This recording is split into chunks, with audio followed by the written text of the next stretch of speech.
Addition of two vectors. अगर हमें दो वेक्टर्स को ऐड करना है तो किस तरीके से ऐड करेंगे? तो दो मेथड है, एक तो है ग्राफिकल मेथड, मतलब डायग्राम बना के ऐड कर सकते हो, दूसरा क्या है एनालिटिकल मेथड, जिसमें आप कैलकुलेशन करके वेक्टर्स को ऐड कर सकते हो। जो ग्राफिकल मेथड है इसमें दो अलग अलग मेथड आते हैं, एक को हम बोलते हैं triangle law of vector addition और दूसरा क्या है parallelogram law of vector addition. ये दो अलग अलग मेथड है, दोनों से आंसर सेम ही आएगा, मेथड दो अलग अलग हैं। जब भी दो वेक्टर्स को ग्राफिकल मेथड से सॉल्व करना हो हम मेनली ये दो लॉ यूज करते हैं। एनालिटिकल मेथड में क्या करेंगे, कैलकुलेशन करेंगे, ग्राफिकल मेथड को यूज करके कुछ फॉर्मूले बना लेंगे और उसके बाद में उन फॉर्मूलों को यूज किया करेंगे, फिर उसमें डायग्राम नहीं बनाना आपको। तो पहले हम ग्राफिकल मेथड समझते हैं। सबसे पहले जैसे मान लो ये दो आपको वेक्टर दे रखे हैं, ये है वेक्टर ए और ये है वेक्टर बी, और मान लो इनके बीच में एंगल है थीटा और आपको इनको ऐड करना है। तो triangle law of vector addition ये बोलता है कि जिन दो वेक्टर्स को आपको ऐड करना है सबसे पहले उनको कंटिन्यूअस फॉर्म में लेके आओ, मतलब एक का हेड दूसरे की टेल से कनेक्ट होना चाहिए। अभी दोनों की टेल से टेल कनेक्टेड है, तो हम एक काम करते हैं वेक्टर बी को उठा के आगे शिफ्ट कर देते हैं, तो एक का हेड दूसरे की टेल से कनेक्ट हो जाएगा। जैसे मान लो ये वेक्टर ए है और वेक्टर बी को उठा के मैंने आगे शिफ्ट कर दिया, मान लो यहाँ पे शिफ्ट कर दिया वेक्टर बी को, तो अब ये कंटिन्यूअस फॉर्म में आ गए। ठीक है, फिर थर्ड लाइन जो एक ट्रायंगल कंप्लीट करेगी अपोजिट सीक्वेंस में इनके रिजल्टेंट वेक्टर को रिप्रेजेंट करेगी। थर्ड लाइन जो एक ट्रायंगल बना रही है, थर्ड लाइन जिससे एक ट्रायंगल बन जाएगा, देखो ये वाली जो लाइन है अगर मैं इसकी टेल को इसके हेड से मिला दूं तो एक ट्रायंगल बन गया। तो ये क्या होगा, इन दोनों वेक्टर्स का रिजल्टेंट होगा, लेकिन अपोजिट सीक्वेंस में। जो सीक्वेंस चल रहा है उसका उल्टा लेना है। देखो सीक्वेंस ये है, पहले इधर गए फिर इधर गए फिर इधर आना था, तो इसका उल्टा लेना है, मतलब इधर लेंगे। ये होगा इन दोनों का रिजल्टेंट। अगर हम दो वेक्टर्स को, है ना, अगर हम दो वेक्टर्स को किसी ट्रायंगल की दो कंटिन्यूअस लाइंस की फॉर्म में रिप्रेजेंट करें तो थर्ड लाइन जो ट्रायंगल को बंद करती है वो अपोजिट सीक्वेंस में इन दोनों वेक्टर्स के रिजल्टेंट वेक्टर को रिप्रेजेंट करेगी। आया समझ में? ठीक है, तो इसको हम बोलते हैं triangle law of vector addition, पहला तरीका है ना। दूसरा है parallelogram law of vector addition. इससे भी आंसर सेम आएगा लेकिन इसमें थोड़ा सा अलग तरीके से बोलते हैं। जिन दो वेक्टर्स को आपको ऐड करना है सबसे पहले उनको हेड टू हेड या टेल टू टेल कनेक्ट कर लो। ये already tail to tail connected है, कोई दिक्कत नहीं, कुछ चेंज नहीं करना। फिर दोनों वेक्टर्स के पैरेलल दो लाइनें ड्रॉ करो और एक पैरेललोग्राम कंप्लीट करो। जैसे इस वाले वेक्टर के पैरेलल यहाँ पे एक लाइन ड्रॉ कर दी, इस वाले वेक्टर के पैरेलल यहाँ पे एक लाइन ड्रॉ कर दी, तो बन गया पैरेललोग्राम। इस पैरेललोग्राम में वो डायगोनल जो उसी पॉइंट से होके जा रहा है जहां पे दोनों वेक्टर्स की टेल कनेक्टेड है वो इन दोनों के रिजल्टेंट वेक्टर को रिप्रेजेंट करेगा। याद करो ट्रायंगल लॉ में तो क्या किया था, इस वेक्टर बी को इधर शिफ्ट कर दिया था, फिर ये वाला वेक्टर क्या बता रहा था, रिजल्टेंट। और अभी इन दोनों वेक्टर के पैरेलल दो लाइनें ड्रॉ करी और उसके बाद में ये वाला जो डायगोनल आएगा जो उसी पॉइंट से होके जा रहा है जिस पॉइंट पे दोनों वेक्टर्स की टेल कनेक्टेड है वो इन दोनों के रिजल्टेंट वेक्टर को रिप्रेजेंट करेगा। तो आंसर तो वही आएगा। अगर आप ध्यान से देखो तो वेक्टर बी को यहां पे शिफ्ट किया, फिर ए और बी का रिजल्टेंट ये आर वेक्टर था। अभी ट्रायंगल लॉ में भी यही आंसर आ रहा था और पैरेललोग्राम लॉ में भी सेम आंसर आएगा। तो मेथड अलग अलग है, आंसर सेम आता है। क्या बोलते हैं इसको, ग्राफिकल मेथड, है ना, जिससे हम डायग्राम बना के वेक्टर्स को ऐड करते हैं।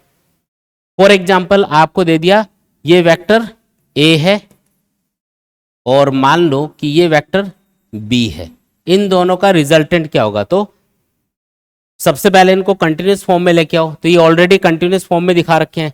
तो बस थर्ड लाइन जो ट्रायंगल को बंद करेगी वो अपोजिट सीक्वेंस में जो सीक्वेंस चल रहा है उसका उल्टा जाना है, यानी इधर आना पड़ेगा। अपोजिट सीक्वेंस लेना है तो वो इन दोनों का क्या होगा, रिजल्टेंट होगा। R equal to A plus B vector, ऐसे बनेगा। दो वेक्टर कंटिन्यूअस होनी चाहिए और तीसरा उनके अपोजिट सीक्वेंस में होना चाहिए और ट्रायंगल बनना चाहिए। ठीक है, ये चीज याद रखनी है। अच्छा, जब भी एक ट्रायंगल बनता है ऐसे, तो एक चीज याद रखो, जब भी एक ट्रायंगल बनेगा तो अगर मैं इनको ऐसे लिखूं, देखो ध्यान से देखना, ये है बी वेक्टर, ये है ए वेक्टर और ये क्या है इधर आर वेक्टर।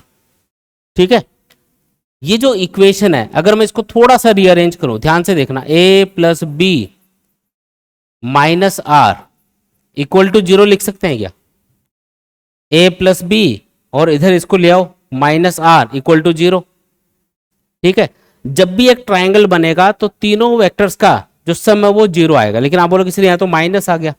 देखो माइनस इसलिए आ रहा है क्योंकि ये अपोजिट सीक्वेंस में है। अगर ये सेम सीक्वेंस में होता है ना, जैसे ये वेक्टर बी, ये ए, और अगर आर इधर होता तो उसको मैं क्या लिखता? माइनस ऑफ आर लिखता ना। तो अगर तीन वेक्टर सीक्वेंस में है और तीनों का सम अगर 0 आ रहा है, इसका मतलब एक ट्राइंगल बन रहा है उससे। दोबारा समझो, देखो यहां पे r इक्वल टू क्या था? a plus B. मैंने इसको लिखा r को इधर ले जाके a plus B minus R equal to 0। अब बताओ माइनस आर कौन सा वेक्टर होगा? r वेक्टर का अपोजिट वेक्टर। r वेक्टर का अपोजिट वेक्टर क्या होगा? यही तो होगा माइनस आर, ये होगा माइनस आर वेक्टर। अब देखो ये b वेक्टर, a वेक्टर और माइनस आर वेक्टर, ये क्या है? कंटिन्यूअस फॉर्म में है ना। तो जब भी कभी ऐसा डायग्राम दिख जाए कि जितने भी वेक्टर्स हैं सब कंटिन्यूअस फॉर्म में है, जहां से स्टार्ट किया वापस वहीं घूम के आ गए, तो उन सारे वेक्टर्स का रिजल्टेंट 0 होता है, चाहे 3 वेक्टर हो, चाहे 4 हो, चाहे 50 हो। फॉर एग्जाम्पल ये वेक्टर ए, ये बी, ये सी, ये डी, फिर ये घूम के वापस वहीं आ गया, तो इन सब का रिजल्टेंट क्या मिलेगा? 0 मिलेगा। अगर कंटिन्यूअस फॉर्म में है ना सारे के सारे ही, वापस घूम के वहीं आ गए तो 0 मिलेगा आंसर। ठीक है, कंटिन्यूअस फॉर्म में होनी चाहिए। ठीक है जी, आगे बढ़ते हैं। अब ये देखो आपको कुछ वेक्टर्स दे रखे हैं A B C D E F, और आपको कुछ यहाँ पे ऑप्शन दे रखे हैं, इनमें से एक करेक्ट है बाकी सब गलत है। तो देख के बताओ कि कौन सा ऑप्शन यहाँ पे करेक्ट होगा। बाकी सब गलत है, एक करेक्ट है। इनके डायरेक्शन के हिसाब से देखना है। चलो एक एक करके चेक करें क्या। देखो पहले फर्स्ट वाले ऑप्शन को चेक करते हैं। यहां लिखा है b plus C equal to F, तो पहला ऑप्शन चेक कर रहा हूं मैं। b की तरफ भाई नीचे की तरफ, b में क्या ऐड करना है? c, b प्लस सी, सी को यहां दिखा दो, है ना। इन दोनों को ऐड करोगे तो एक चीज याद रखो, जब भी आप दो वेक्टर्स को ऐड करते हो रिजल्टेंट हमेशा बीच में आता है। ऐसा नहीं होगा कि c के इधर आएगा या b के इधर आएगा, बीच में ही आएगा। तो अगर b और c को ऐड करोगे तो रिजल्टेंट किधर आएगा? ये होगा रिजल्टेंट, किधर आएगा? ये बीच में आएगा ना।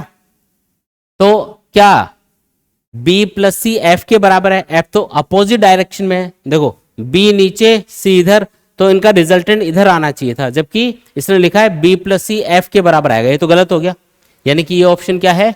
गलत। दूसरा है d plus C equal to F, दूसरा ऑप्शन चेक करो। d किधर है भाई? d ये वाला वेक्टर, ये है d, और d प्लस सी है ना, d प्लस सी वेक्टर इधर है, तो इनका रिजल्टेंट आएगा इधर। ये भी f की डायरेक्शन में नहीं आ रहा, तो ये भी क्या हो गया? ऑप्शन गलत हो गया। ठीक है, तीसरा ऑप्शन चेक करो, d plus E equal to F. d किधर है? ऊपर की तरफ, e किधर है? इस डायरेक्शन में। दोनों देखो, जितने वेक्टर्स को ऐड करना हो ना, सबकी टेल एक जगह पे ले आओ, उससे क्या थोड़ा इजी रहता है समझना। e वेक्टर इधर है तो इसको उठा के मैं इसके आगे यहाँ पे लगा देता हूँ, इस तरीके से बन गया। अब इनका रिजल्टेंट इधर आएगा, f वेक्टर भी इधर ही है, इसका मतलब ये जो ऑप्शन है, ऑप्शन नंबर सी, ये करेक्ट है। d को भी चेक कर लो, b plus E equal to F. b की तरफ ही नीचे की तरफ, b की तरफ नीचे की तरफ, b प्लस ई है इधर, तो इसको ऐसे ड्रॉ करते हैं। ये तो b वेक्टर है और ये अपना e वेक्टर इधर है, दोनों की टेल कनेक्ट करिए, रिजल्टेंट किधर आएगा? इधर आएगा। क्या ये f की डायरेक्शन में है? नहीं जी, ये भी ऑप्शन क्या है? गलत। तो ये ऑप्शन नंबर सी यहां पे करेक्ट है, बाकी सब गलत है। क्लियर है एकदम।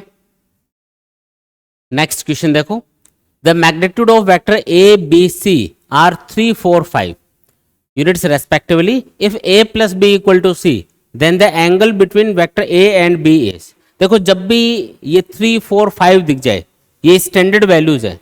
याद करो कि अगर मैं 3 का और 4 का स्क्वायर करके ऐड करता हूं तो वो 5 के स्क्वायर के बराबर आता है।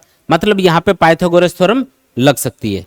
पाइथागोरस थ्योरम क्या होता है? Perpendicular square plus base square equal to hypotenuse square. तो जब भी ऐसा कोई फॉर्मेट दिख जाए, है ना, कैसा फॉर्मेट? 3 4 5 5 12 13, इन फॉर्मेट्स की खास बात ये होती है कि अगर इनमें से छोटे वाले 2 का स्क्वायर करके ऐड करोगे तो वो बड़े वाले के स्क्वायर के बराबर आता है।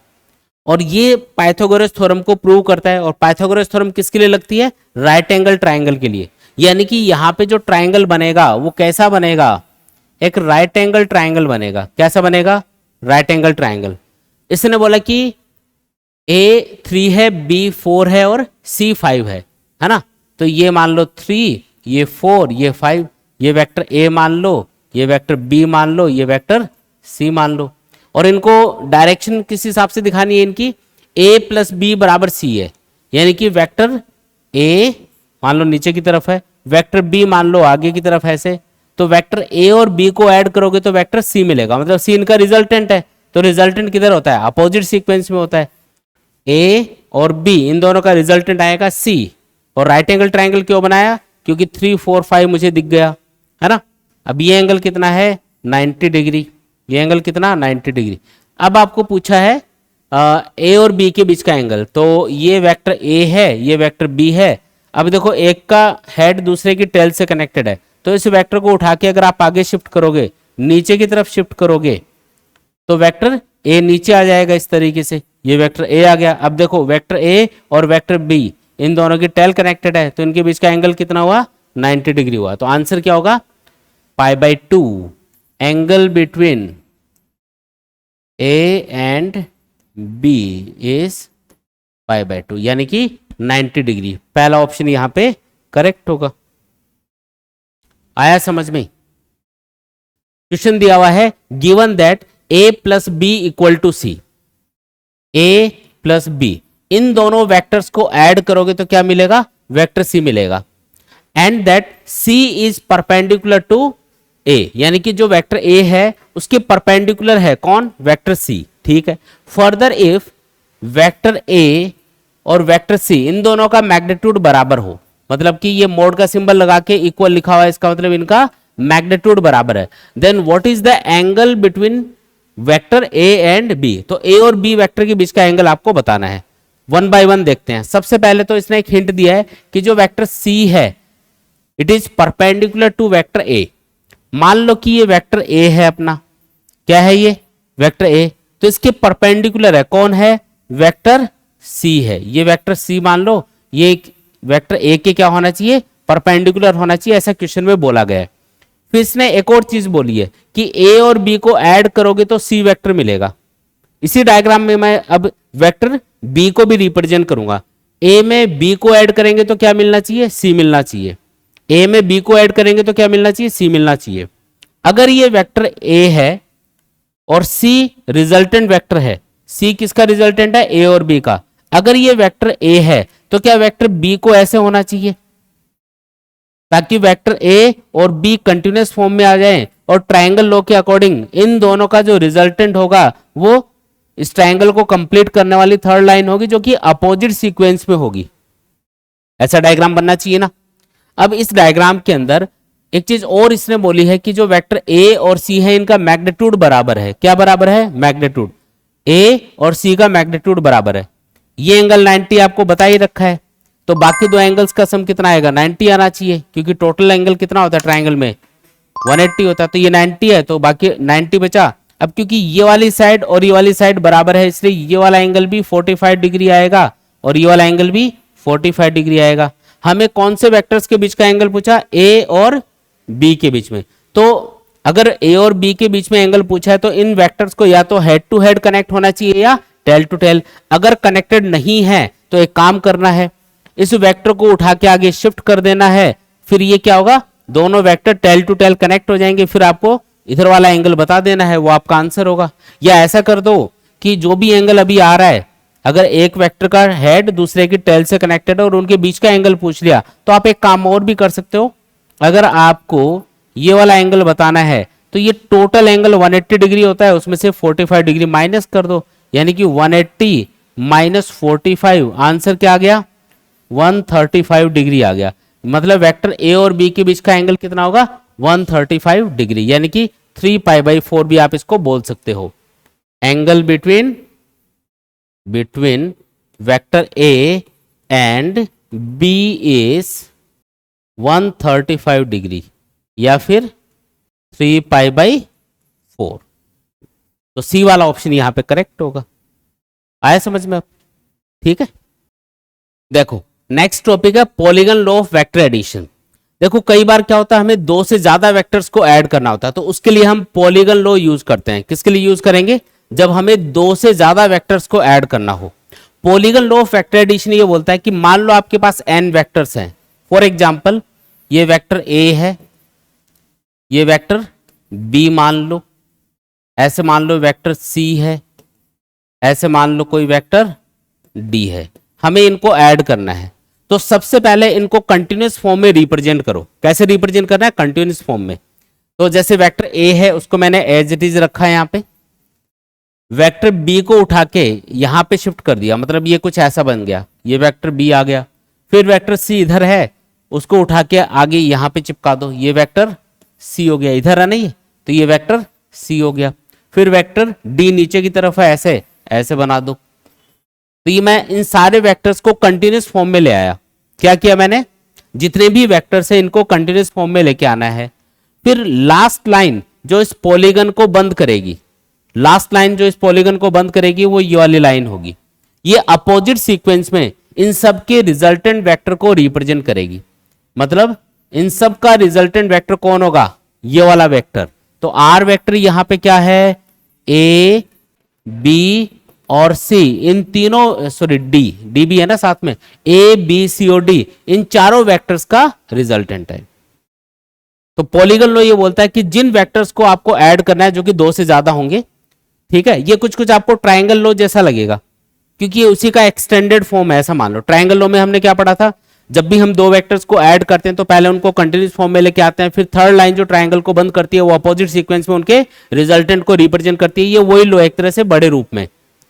इसमें हम n वेक्टर्स को ऐड कर सकते हैं, n कुछ भी हो सकता है। जितने भी वेक्टर्स को ऐड करना है सबसे पहले उनको कंटिन्यूअस फॉर्म में लेके आओ, और उसके बाद में लास्ट लाइन जो पॉलीगन को बंद करेगी, पॉलीगन मतलब बोथ साइड वाली कोई भी शेप, तो उस पॉलीगन को बंद करने वाली लास्ट लाइन अपोजिट सीक्वेंस में उन सारे वेक्टर्स के रिजल्टेंट वेक्टर को रिप्रेजेंट करेगी, है ना। तो इसको हम क्या बोलते हैं?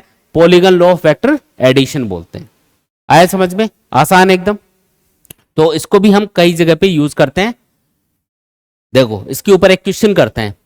In the given figure what are the vectors C D D E F and F A.